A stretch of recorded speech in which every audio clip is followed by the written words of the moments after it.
जम्मू के नए high court complex का शिलान्यास भारत के मुख्य न्यायाधीश के कर कमलों से संपन्न हुआ।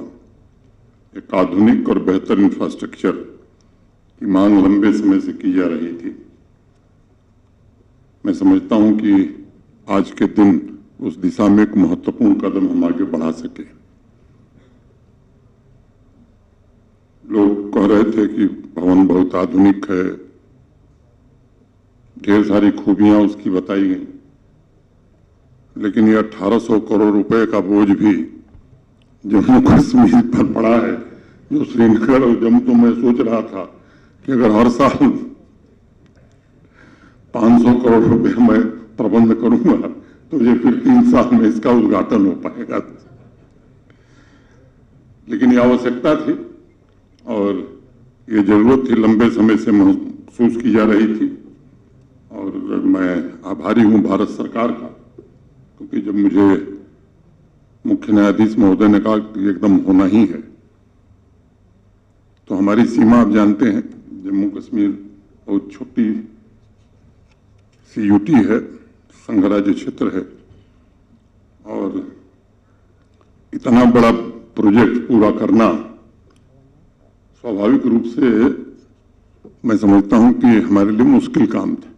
लेकिन मैं आभारी हूं भारत सरकार का। जब मैंने बात की तो उन्होंने कहा नहीं, आप इसको हाँ करिए और जो भी धन आवश्यक होगा वो उपलब्ध कराया जाएगा। आज के इस ऐतिहासिक दिन में मैं समझता हूं कि हम सबके लिए खुशी का विषय है। संचार प्रौद्योगिकी के इस्तेमाल से ये जस्टिस डिलीवरी सिस्टम को अत्याधुनिक, सहज एवं सरल बनाने के जो प्रयास हुए हैं उसकी मैं सराहना करता हूं। एक घटना मुझे याद आती है। मैं 7 अगस्त 2020 को आया था। 28 अक्टूबर को अंतिम शुक्रवार था। उस समय जो हमारे चीफ सेक्रेटरी थे उन्होंने कहा, साहब आज दरबार मूव हो रहा है, श्रीनगर से जम्मू जा रहा है, आपको वहां मौजूद रहना पड़ेगा। तो मैं गया, वहां देखा तो मेरी आंखों के सामने 217 ट्रकों में फाइल रख करके श्रीनगर से जम्मू आ रही थी। मैंने पूछा क्या है? कहा दरबार मूव हो रहा है। हमने कहा एक ऐसा दरबार है जो ट्रक में मूव होता है। फिर हम लोगों ने तय किया कि अगली बार जब जम्मू से श्रीनगर जाएंगे तो कोई ट्रक वापस नहीं जाएगी। और मुझे खुशी है कि आज जम्मू कश्मीर प्रशासन का हर कार्यालय पूरी तरह से प्रौद्योगिकी पर आधारित है और देश में सबसे ज्यादा ई सर्विसेज आज जम्मू कश्मीर प्रशासन ने ही जनता के लिए उपलब्ध कराई। ई गवर्नेंस में यूटी श्रेणी में हम प्रथम हैं और इस सभागार में मैं सर्वोच्च न्यायालय के मुख्य न्यायाधीश और अन्य न्यायाधीशों के समक्ष ये बात जिम्मेदारी से कहना चाहता हूं कि अगले वर्ष जब भारतवर्ष में रैंकिंग होगी तो जरूर हम नंबर 1 होंगे। ऐसी कोशिश हम सब कर रहे हैं।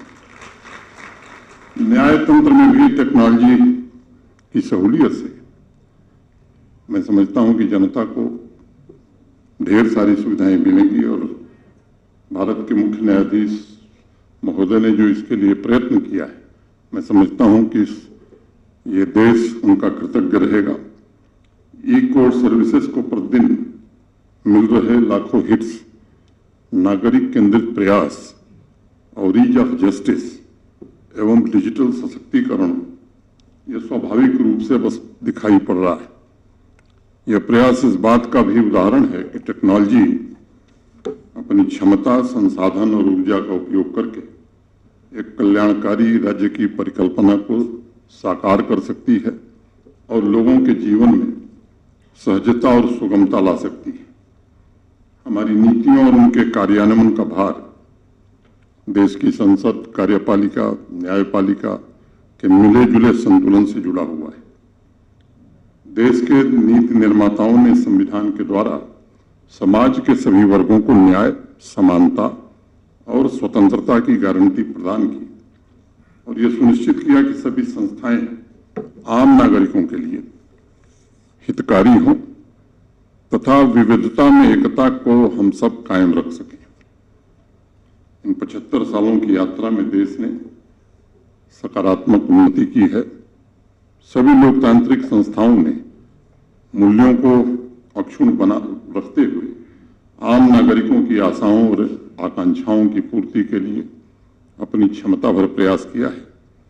ये कहना मुनासिब होगा कि संविधान की छत्रछाया में, संविधान के निर्देशन में, जन जन की सामूहिक ताकत ने विकास का एक लंबा रास्ता तय किया है तथा हर भारतीय की राष्ट्रीय पुनर्निर्माण की प्रतिबद्धता ने आज भारत को एक बड़ी शक्ति के रूप में पूरी दुनिया में प्रतिष्ठापित किया है। मिश्रा जी ठीक कह रहे थे, अनंत काल से ही हमारे देश ने मानवता का मार्गदर्शन किया है और आज एक बार फिर पूरी दुनिया भारत की ओर आशा भरी निगाहों से देख रही है। अनेक विषयों पर आप देख रहे हैं, मैं उस विषय में नहीं आना चाहता हूं। लोग आज उम्मीद कर रहे हैं कि भारत अपनी भूमिका निभाएगा। मैं मानता हूं हमारे संविधान में निहित मानवीय गरिमा, सर्वधर्म समभाव एवं सामाजिक न्याय के मानवतावादी मूल्यों द्वारा ही शांतिपूर्ण वैश्विक समाज की प्रगति संभव है। हमारी संस्कृति सामाजिक समता पर बल देते हुए कहा गया हमारे यहाँ, आत्मो पम्येन सर्वत्र समम पश्यति यो अर्जुन। समस्त प्राणियों को समान भाव से देखने के जीवन मूल्य एवं आदर्श अनेक वर्षों की सामाजिक आर्थिक स्वावलंबन की यात्रा के आधार रहे हैं और उन्हीं की प्रेरणा से देश की जनशक्ति ने तीव्र गति से देश को आगे बढ़ाया है, हमारी देश को मजबूती प्रदान किया। सर्वोच्च न्यायालय के प्रतीक चिन्ह पर भी यही लिखा है, यथो धर्म तस्थो जय। जहां धर्म है, जहां सही व्यवस्था है, वहीं विजय है, वहीं जय है। देश के नीति निर्माताओं में श्री हरि विष्णु कामत का नाम बहुत सम्मान से लिया जाता है। 24 मई 1949 को संविधान सभा में न्यायपालिका पर हो रही बहस में उन्होंने कहा था कि आज जिन अधिकारों को नागरिकों को दिया जा रहा है, उनका रक्षण तथा संरक्षण करके न्यायपालिका संविधान की पवित्रता को सुनिश्चित करेगी। हमारे पूर्वजों की जागृति एवं सामाजिक चेतना की चरम अवस्था का इसे जीवंत उदाहरण ही माना जा सकता है। इसी आदर्श के आधार पर देश की विकास यात्रा में न्यायपालिका ने संवैधानिक व्यवस्था को संरक्षित रखा है और जनतांत्रिक आदर्शों को सर्वोपरि मानते हुए अपने दायित्वों का भी निर्वहन किया है। न्याय की प्रक्रिया में तेजी आए, इसके लिए अनेक परिवर्तन भी किए गए हैं, संसाधन भी जुटाए जा रहे हैं। माननीय सर्वोच्च न्यायालय की समिति तथा भारत सरकार का न्याय विभाग भी लगातार इस बात का प्रयास कर रहा है कि भविष्य की टेक्नोलॉजी, आर्टिफिशियल इंटेलिजेंस का जिक्र हुआ है, का भी उपयोग हो। टेक्नोलॉजी के सहयोग से पूरी प्रक्रिया को सीमलेस और स्पीडी बनाया जा सके। मुझे बताया गया है कि जम्मू कश्मीर लद्दाख हाई कोर्ट ने सूचना प्रौद्योगिकी के अनेक प्रोजेक्ट्स को बहुत कम समय में पूरा किया है और पूरी व्यवस्था में तेजी लाने की कोशिश भी की है। मैं इसके लिए जम्मू कश्मीर और लद्दाख हाई कोर्ट को बधाई देता हूं। वर्चुअल कोर्ट, ई फाइलिंग, ई सेवा केंद्र, वीडियो कॉन्फ्रेंस फैसिलिटी जैसे अनेक इनिशिएटिव्स के माध्यम से न्याय तक समग्र पहुंच को सुनिश्चित करने की कोशिश हुई है। बुनियादी ढांचे में सुधार के लिए भी बहुत प्रयास हुए हैं और इसलिए यूटी के लॉ डिपार्टमेंट के बजट में पिछले 2 वर्षों में आवश्यक बढ़ोतरी मैं कहूँ कि काफ़ी बढ़ोतरी हम लोगों ने की है।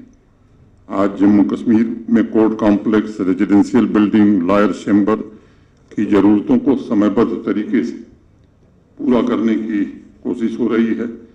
मोमिनाबाद डिस्ट्रिक्ट कोर्ट कॉम्प्लेक्स को state of the art judicial complex में परिवर्तित किया गया है। उसी तरह सांबा, रामनगर, पुलवामा अनेक स्थानों पर नए डिस्ट्रिक्ट कोर्ट कॉम्प्लेक्स तथा रेजिडेंशियल एकोमोडेशन बनाए गए। दूर दराज के इलाकों में भी विवादों को सुलझाने के लिए गुरेज जैसे दूरस्थ एरिया में भी पिछले वर्ष नए कोर्ट कॉम्प्लेक्स का निर्माण किया गया। गत वर्ष सेंट्रली स्पॉन्सर्ड स्कीम के तहत 9 कोर्ट कॉम्प्लेक्स तथा यूटी कैपेक्स के तहत 7 नए कोर्ट कॉम्प्लेक्स का निर्माण पूरा किया गया है। 34 नए रेजिडेंशियल एकोमोडेशन और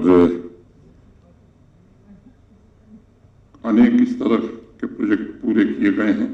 3 ऐसे डिस्ट्रिक्ट कोर्ट कॉम्प्लेक्स जो रेंटेड एकोमोडेशन में चल रहे थे, उनकी स्थायी बिल्डिंग भी इस साल पूर्ण कर ली जाएगी। मैं इन्हें मात्र बिल्डिंग फिजिकल इंफ्रास्ट्रक्चर नहीं मानता, बल्कि आम नागरिकों की आशा एवं विश्वास का प्रतीक मानता हूं, क्योंकि दूर दराज के जिलों में स्थित निचली अदालतों में बड़ी संख्या में सामान्य नागरिक न्याय प्राप्त करने की उम्मीद लेकर आता है।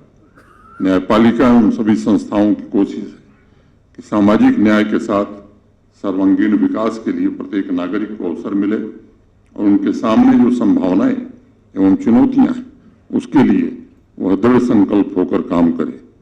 बापू ने कहा था कि भारत यह समझ ले तो उसके पास जो आत्मा है वह पूरे विश्व की समस्त भौतिक शक्ति समीकरणों पर भी विजय पा सकती है।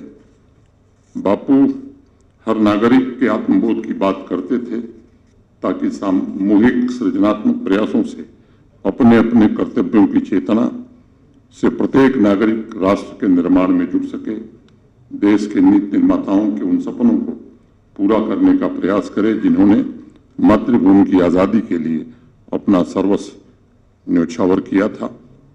मैं समझता हूं कि मैं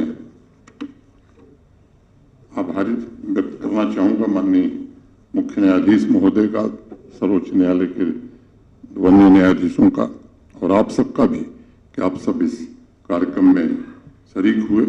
इतनी ही बात करके मैं आप सबके प्रति हृदय से कृतज्ञता ज्ञापित करते हुए अपनी बात पूरी करता हूं। धन्यवाद। जय हिंद।